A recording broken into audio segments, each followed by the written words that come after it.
is Makeup Monday time with Natalie Pohorecki, and she has a beautiful model, Andrea, in studio this morning. Natalie, good morning to you. Good morning. I'm excited about this because so many women need advice and tips when trying to find a job. You're going on a job interview. We know so much about the appropriate work attire, but sometimes we tend to overlook the makeup side of things. Absolutely. I think people think less is better, and actually they want to see a little bit of makeup. They want to know that you've taken care of yourself and taken that time. It just shows that you are prepared to do the job. So you can get a little dolled up, but not like you're going to a nightclub dolled up, right? Exactly. You know, we want to make sure we have on neutrals. We don't want to go crazy. We don't want to do a smoky eye. We don't want a lot of color. You know, unless you're going for a makeup artist job, then maybe I might glam it up. But, you're right. It does depend on the job too. If you're trying to go for more of an artistic job, you might want to spice it up a little bit. Absolutely. That's a very good point, Absolutely. Natalie. But I think that, you know, if we're going for a corporate job, or like Andrea works at the library, she needs something that is work appropriate. So if she were going for a promotion or an interview, we want to keep it nice and light. We want to keep it to the neutrals. We also don't want a lot of shimmer. We don't want to overplay that up, that it gets to be a little too evening. You don't look like a disco ball. Why would we? Yeah, I mean, I love to look like a disco ball, but usually only in evening time. So. Exactly, after hours. Right, so we did a really nice neutral palette for, we made sure, like up in here, we want to keep this really nice and neutral. You don't want it bright white. Okay. We don't want anything to stand out. You just want to enhance when we're sitting there and talking to the interviewer. You don't want to distract them by crazy makeup, but you also don't want to distract them by not having anything on your face. Okay. Yeah, you don't want to look like you just rolled out of bed. Exactly, because then it just shows you just didn't care about your interview.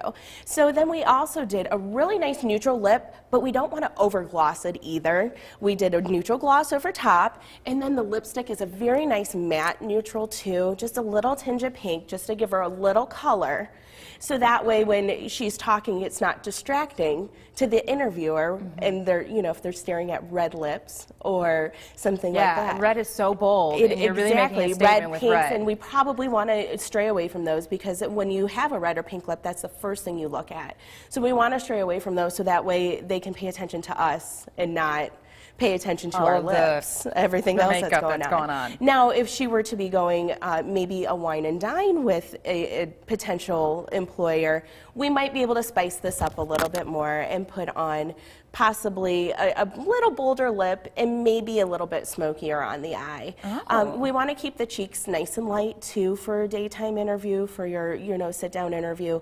Just a little bit of bronzer and a tinge of pink on the cheeks is all we did today. Now, definitely though with the eyes, talk more about the eyes, because that's so important. You're making that eye contact. You're trying to sell yourself. You really want the job. False eyelashes, mascara. Absolutely no false eyelashes on an interview. I think that would be completely distracting. You know, if you are somebody who gets the extensions and it's a little bit more natural, that would be fine. We just did a light coat of mascara, just a little liner just to define her eyes. We don't want to make it too bold where that would distract also.